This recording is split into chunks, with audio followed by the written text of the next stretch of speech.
And if you have any questions, I'll be happy to answer them.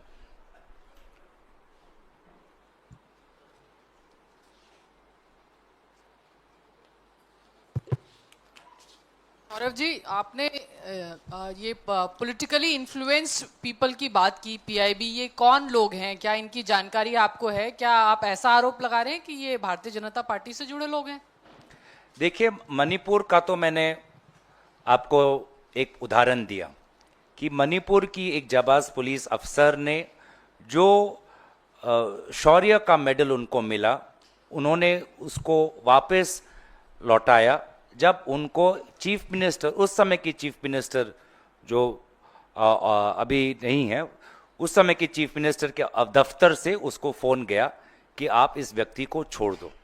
और अगर इतना जानकारी आने के बाद इतने सारे ठोस कदम, इतने सारे cash in cash out, diary seize हुए, लैपटॉप सीज हुए, इतने सारे जांच होने के बाद एक प्रेस स्टेटमेंट तक ही ये बात रह जाती है, कुछ और नहीं होता है, तो निश्चय ही इसमें गृह विभाग असम मेघालय का, इसमें mines and minerals department, local प्रशासन, इसमें निश्चय ही उनकी एक भूमिका, व्यर्थता, विफलता रहेगी और इसीलिए हमारी मांग सीबीआई की है।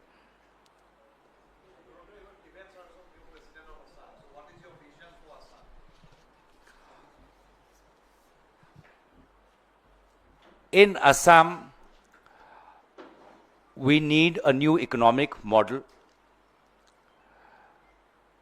In Assam, we have to end the rule of corruption, misrule, loot and fear that is being perpetuated by the current BJP government. And we have to return the right of free speech to young people of Assam. Gaurav sir, Gaurav sir, मेरा सवाल आपसे एक तो यह है कि जो आपने प्रधानमंत्री को लेके वक्तव्य दिया था अंग्रेजी में, उसे हिंदी में भी बोल दीजिएगा, आपके लास्ट कमेंट थे। और दूसरा सवाल ये है कि आप नॉर्थ ईस्ट की, असम की, मेघालय की तमाम जो बातें हैं वो आप सामने रख रहे हैं, लेकिन वहाँ की जो लीडरशिप है, मुख्यमंत्री हैं, वो आप पर ही निजी हमले करते हैं। अब आप प्रदेश अध्यक्ष भी बन गए हैं, किस तरीके से उन चीज़ों को आप उनका जवाब देंगे? और दूसरा, जो ये चीज़ें प्रॉब्लम्स आपने बताई हैं, इसको कैसे आप आगे फोर फ्रंट पे लाएंगे? क्योंकि बीजेपी की लीडरशिप ने कभी भी मुख्यमंत्री के किसी भी बात को उन्होंने ना नकारा है, ना ही खंडन किया है। देखिए, सबसे पहले प्रधानमंत्री मोदी जी बहुत जायज़ रूप से इंडिया और चाइना के बीच में जो ट्रेड डेफिसिट है, चाइना से बहुत से प्रोडक्ट्स कम दामों में इंडिया में आते हैं, उस बात की आलोचना करते हुए चाइना के लोगों के आँखों के जो शेप है, साइज़ है, उनकी आँखों के ऊपर जो टिप्पणी दी, मैं बस चाहता हूं कि वो इस बात का संज्ञान ले कि उसी प्रकार की टिप्पणी उत्तर पूर्वांचल के युवाओं को, महिलाओं को, छात्रों को सुनना पड़ता है जब वो उत्तर पूर्वांचल छोड़कर देश के विभिन्न कोने में जाते हैं। और इस प्रकार के बातों को सुनकर उत्तर पूर्वांचल के समाज को ठेस पहुंचती है। जो अपनापन उनको महसूस करना होता है भारत में कहीं भी जाकर, वो अपनापन में वो थोड़ा दूरी वो महसूस करते हैं। तो इसीलिए मैं बस प्रधानमंत्री मोदी जी को इस बात का भी संज्ञान उस बात का संज्ञान में देना चाहता हूं कि इस प्रकार का भाषा काफ़ी बार उत्तर पूर्वांचल के युवाओं, युवा समाज को हरास और मेंटली टॉर्चर करने के लिए उपयोग किया जाता है। जहाँ तक दूसरी बात है, असम के मुख्यमंत्री जो विभिन्न प्रकार के व्यक्तिगत आरोप उठाते हैं, मैं तो पहले उनका तहे दिल से शुक्रिया अदा करता हूँ, क्योंकि बहुत समय से एक लोगों के बीच में ये भी एक राय था कि मेरी राजनीतिक भूमिका ज़्यादातर राष्ट्रीय स्तर तक ही सीमित है। राज्य की राजनीति में, असम के राज्य के राजनीति में मेरी भूमिका कम है, लेकिन वे जिस प्रकार से पहले डिलिमिटेशन के द्वारा, जिसमें किसी लोकसभा में नहीं, सिर्फ मेरे ही लोकसभा के 2 टुकड़े हुए, और उसके पश्चात पिछले 3-4 महीने से जो नॉनसेंसिकल बातें कर रहे हैं, उन्होंने मेरे कद को बहुत ऊंचा कर दिया है। तो ये जो एक भ्रम या लोगों के बीच में एक सोच था कि मैं सिर्फ राष्ट्रीय राजनीति तक ही मैं सीमित हो, असम के राजनीति में मेरी भूमिका कम है, वो मुख्यमंत्री ने ही खुद ही तोड़ा है उसको। और मैं साथ ही साथ में अपने दल के नेतृत्व का भी आभार प्रकट करता हूँ, क्योंकि मुख्यमंत्री, असम के मुख्यमंत्री का ये उद्देश्य था कि ऐसे कुछ बातें कहें जिससे कि हमारे कांग्रेस पार्टी की जो नेतृत्व है हमारे तरफ संदेह के नज़रिए से हमें देखे, या कुछ मन में कुछ आशंकाएं आए, मन में कुछ डाउट्स आए।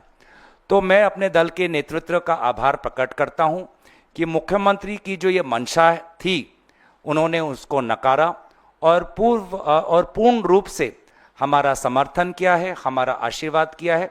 तो मुख्यमंत्री दोबारा इस बार भी डिलिमिटेशन, जोरहाट और अब इस बार भी वो अपने मंसूबे में विफल हुए हैं। Gaurav ji, yesterday Bhupen Bora, your predecessor, he held a PC in Guwahati, where he spoke about the need to revive the Assam Sonminito Morcha, the coalition you had, which collapsed before the bypolls last year. So, do you, as the president of the current Assam unit, do you plan to revive that coalition? And second question is, he also described AUDF as a communal force, and he advised the Congress to stay away from AUDF in the near future against tying up with the AUDF. So would you also agree with that characterization of AUDF as a communal force and for the Congress to stay away from AUDF? I think these are all very important questions. These are all very important subjects. They are best to be discussed in a party forum among senior leaders. We should hear each and every's view. As a party president, it would be presumptuous of me to assert my view or opinion before having a discussion with my colleagues on this matter. But as I said, on many cases, we did have an alliance with AIUDF up till 2021, and then we broke off that alliance, and often we have felt that the AIUDF, through its conduct, has behaved as the B team of the BJP. Gaurav ji, मेरा सवाल आपसे ये है कि आपके पिता भी असम के मुख्यमंत्री रह चुके हैं, लंबे वक्त तक वो मुख्यमंत्री थे, और अगले साल विधानसभा चुनाव असम के भीतर है। उससे पहले आपको पार्टी की कमान दी गई है, आपको मुखिया बनाया गया है, प्रदेश अध्यक्ष बनाया गया है। क्या ये मान के चला जाए कि गौरव गोगोई मुख्यमंत्री का भी चेहरा होंगे? देखिए, सबसे पहले तो मैं दोबारा अपने दल के नेतृत्व का आभार प्रकट करता हूं, और हमारे सामने लक्ष्य दो हैं। पहला लक्ष्य ये है कि हमको जो आंकड़े हैं, 60 का जो आंकड़ा है, उसको हमको भेदना है, तभी जाकर हमारी नेतृत्व में एक सरकार बन सकती है। सरकार बनने के बाद आला कमान पर निर्भर करता है, लेकिन हमारा दायित्व ये बनता है कि उस 60 के आंकड़े को हमको भेदना है। और दूसरा हमारा जिम्मेवारी वर्तमान में ये है, जो इससे पहले भी जो सवाल आया है, कि हम असम को किस दिशा में ले जाना चाहते हैं। आज असम भ्रष्टाचार, लूट, भय और गुंडागर्दी से जकड़ा हुआ है, और इस जकड़ से हम असम के लोगों को मुक्ति देना चाहते हैं। ये हमारी दो कोशिशें रहेंगी। गौरव जी, जिस तरीके से हेमंत विश्व शर्मा आप पर, आपकी पत्नी पर व्यक्तिगत हमले कर रहे हैं, राज्य में सरकार उनकी है, केंद्र में सरकार उनकी है, गृह मंत्रालय भारतीय जनता पार्टी का है, उस पर वो जांच नहीं कराते, आप पर लगातार हमले करते हैं, तो क्या आप मानहानि का दावा करेंगे उनके खिलाफ? देखिए, जिस दल का राजनीति ही मानहानि है, तो उस पर कितने मानहानि केस लगाओगे? उनका पूरा दल ही मानहानि पर निर्भर है, उनका पूरा कार्य ही मानहानि पर निर्भर है। तो आज एक लगाऊंगा, कल दो और मानहानि के बातें कहेंगे, तो ये कर सकते हैं, पर उनका वो अपने जो राजनीतिक जो उनके अस्त्र हैं मानहानि, वो तो उनका मूल मंत्र है कि कैसे किसी का छवि बदनाम करना। आप देख रहे हैं कि आज पहलगाम को लेकर भी उनके दल के नेता किस प्रकार का शब्दों का इस्तेमाल कर रहे हैं। हरियाणा में किस प्रकार के शब्दों का इस्तेमाल किया गया विधवाओं के प्रति। मध्य प्रदेश में भाजपा के एक सांसद ने यूनिफॉर्म को पहने हुए एक जाबाज हमारी कर्नल का अपमान किया। मानहानि तो उनके रग रग में है। तो आपने वो भी देखा कि जब उनको वाजिब लगा तो उन्होंने हिमांशी नारवाल जी का क्रिएटिव यूज किया, और जब हिमांशी नारवाल जी ने सद्भावना की बात की तो वही आईटी सेल उनके खिलाफ हो गया। उन्होंने फॉरेन सेक्रेटरी विक्रम मिश्री तक को नहीं छोड़ा, उनके परिवार को नहीं छोड़ा। जहां तक इस बात जो विभिन्न आरोप आते हैं, वो बात क्योंकि विभिन्न समय से आ रही है, वो बात हमारे प्रदेश में भी बहुत बातें आ चुकी है। तो कुछ स्पष्टीकरण भी, ताकि देश के हमारे प्रदेश के लोग भ्रमित ना हो, उसके लिए मैं ये कहना चाहूँगा कि आज से लगभग 14-15 साल पहले, आज से लगभग 14-15 साल पहले मेरी धर्मपत्नी, जो पब्लिक पॉलिसी की एक जानी मानी विशेषज्ञ है, वो एक साल एक इंटरनेशनल प्रोजेक्ट जो दक्षिण आसिया में काम कर रहा है क्लाइमेट चेंज पर, वो एक साल उस समय, आज से 14-15 साल 11 में हैं, तब वो एक साल वहाँ पे थी, और दक्षिण आसिया के उस प्रोजेक्ट को लेकर एक साल वो पाकिस्तान में रही, और फिर वो 12-13 में इंडिया में आई, और तब से वो काम करी, और फिर उन्होंने 15 में एक नई नौकरी ले ली। तो अगर उन्होंने या मैंने, जब वे उस संस्था में थे, तो मैं भी आज से 11 साल पहले, 12 साल पहले, हाँ मुझे भी याद नहीं अभी ढंग से, 2013 की बात, मैं भी 2013 में एक बार जब उनके साथ में गया, तो इसी बात का, अब ये जो इनका तो रोटी ही मानहानि है, का काम ही मानहानि है, तो इस बात को लेकर वो बार बार अपना एक मतलब बहुत ही एक सी ग्रेड बॉलीवुड सिनेमा बना रहे हैं, जिसका रिलीज डेट उन्होंने 10 सितंबर को दिया है, जो पूरी तरीके से फ्लॉप होने वाला है। असम के लोगों को ये सब पता है। और हमारा उल्टा सवाल है कि अगर उनके आरोप के अनुसार कुछ हमने गलत किया, मेरी धर्मपत्नी या मैंने गैरकानूनी किया, तो पिछले 11-12 साल से किसकी सरकार है? पिछले 11-12 साल से केंद्र सरकार, केंद्रीय जांच एजेंसी क्या कर रही है? और आपको भी पता है कि कोई सीमा के उस पार जाता है तो कितनी जांच होती है, सीमा के कोई इस पार आता है तो कितनी जांच होती है। और मैं तो विपक्षी दल का नेता हूं, सदन में एकदम बेतुक बेबाक बातें रखता हूं, तो मेरा जो भी बायोडेटा सीवी सबके पास है।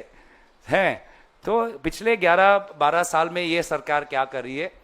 तो एक साल है चुनाव के लिए, चुनावी मंशा से, और जैसे कि मैंने दोबारा कहा कि कहीं ना कहीं हमारे दल के नेतृत्व में कुछ आशंकाएं आए, वही उनका मंसूबा था, जो पूरी तरीके से आज हमारे दल के नेतृत्व ने उसको ध्वस्त कर दिया। गौरव जी इधर से सवाल है। रवि त्रिपाठी हूँ, जी न्यूज से। सत्ता की चाबी पहले उठा लीजिए।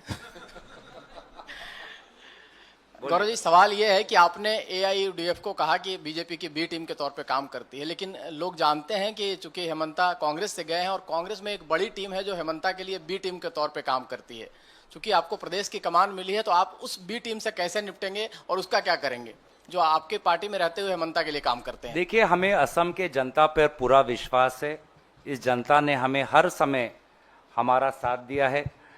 पिछले जोरहाट की लोकसभा की मैं बात बता दूं कि उससे पहले आपको भी पता है कि मैं कल्याण लोकसभा का मैं सांसद था, और 2023 में डिलिमिटेशन हुई।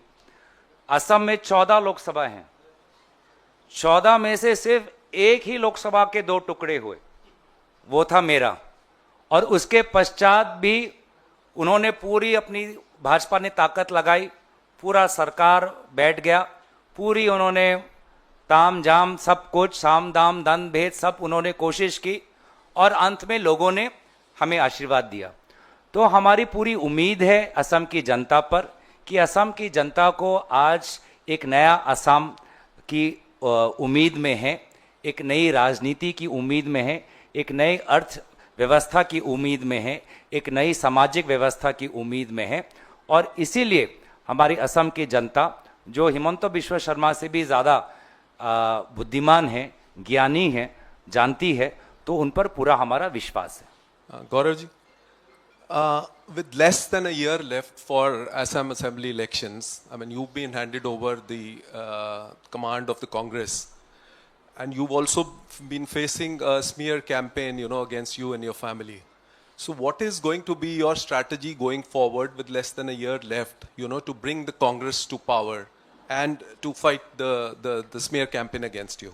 See, the people of Assam have totally rejected this smear campaign. As I said, this smear campaign was done to instill doubt in the minds of my seniors and leaders in the party. All doubts were dispelled by the decision of the party, and I am thankful to the Chief Minister for raising and elevating my profile in the state, and I'm also thankful to him for exposing his fear and insecurity in such a transparent manner. इतना डर और इतना भय उनमें समाया हुआ है, हमने सोचा नहीं था। तो ये तो पूरा आप सब लोग समझ चुके हैं, लोग जानते हैं। तो लोग ये आज एक जो माहौल है वहाँ का, गुंडागर्दी का, भ्रष्टाचार का, लूट का, इस माहौल से मुक्ति पाना चाहते हैं, और यही हमारा मकसद है कि यही क्योंकि हम इस माहौल को बदलेंगे और वे रहेंगे तो ये माहौल और बढ़ता जाएगा। गौरव सर, इधर फॉरेन डेलीगेशन में गए शशि थरूर जी ने ये कहा है कि क्या कहेंगे। दूसरा, कांग्रेस के स्पोक्स पर्सन है उदित राज, उन्होंने ये कहा है कि वो शशि थरूर जो हैं वो मुख्य प्रवक्ता बन गए हैं बीजेपी का, इस पर क्या कहेंगे? On the larger point of foreign delegations, I think the Congress party has behaved in a very responsible manner. Since the first day, हमने सरकार का समर्थन किया है। राहुल गांधी जी ने इसी मंच से पाकिस्तान को एक मुंह तोड़ जवाब देने का परामर्श आदरणीय प्रधानमंत्री मोदी जी को दिया है। विदेश में जो विभिन्न सांसदों का डेलीगेशन गया है, उसमें भी हमने समर्थन किया है।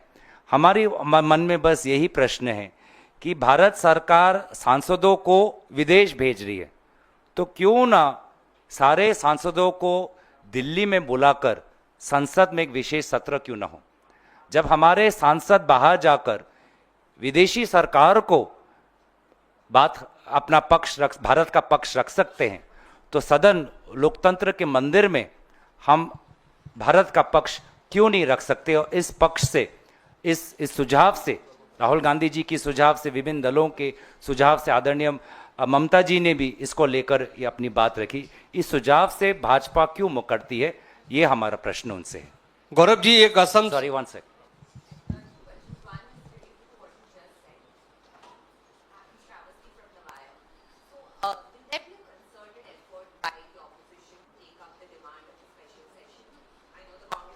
About it, the TMC has also spoken about it separately, but will the India bloc come together for this demand?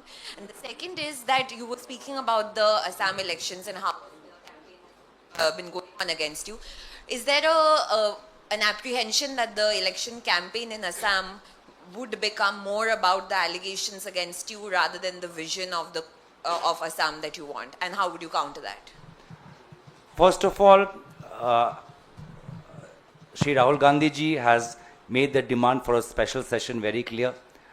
I believe Tejasvi Yadav ji also in various public forums has made this demand.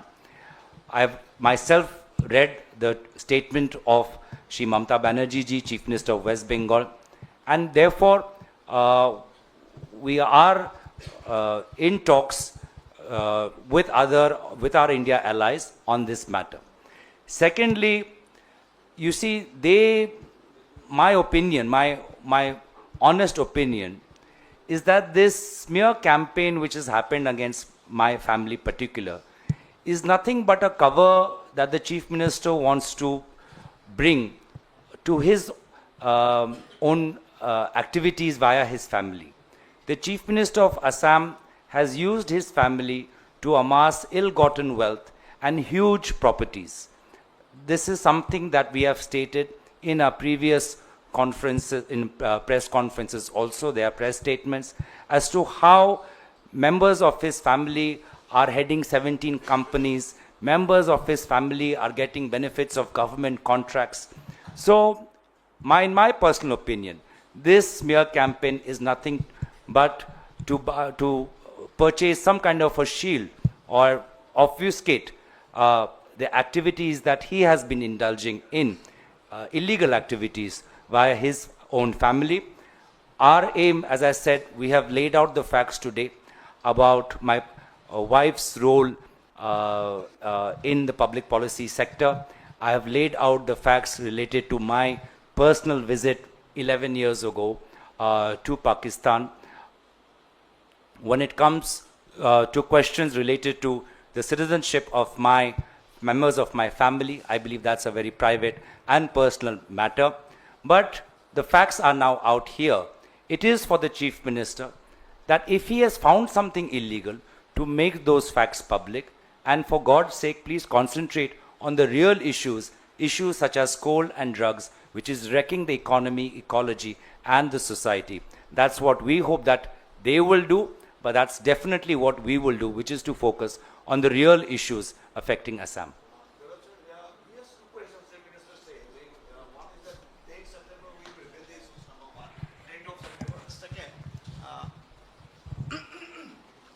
In your family, 3 persons are not Indian. That is Vice Chief Minister. So first of all, on such an important matter of national security, and where he is bringing in all sorts of ludicrous and ridiculous, ludicrous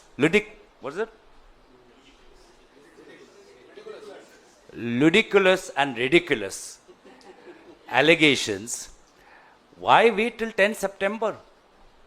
अभी wait, is this a cinema going on? कोई picture चल रहा है क्या कि 10 सितंबर में आपको पता चलेगा? ऐसा एक इतना संवेदनशील मामला है राष्ट्रीय सुरक्षा का, क्रॉस बॉर्डर कोऑपरेशन का, तो आप तो एकदम सीरियसली लेना चाहिए, और 11 साल से क्या कर रहे हैं वो भी बताना चाहिए। 10 सितंबर कोई पिक्चर चल रहा है क्या?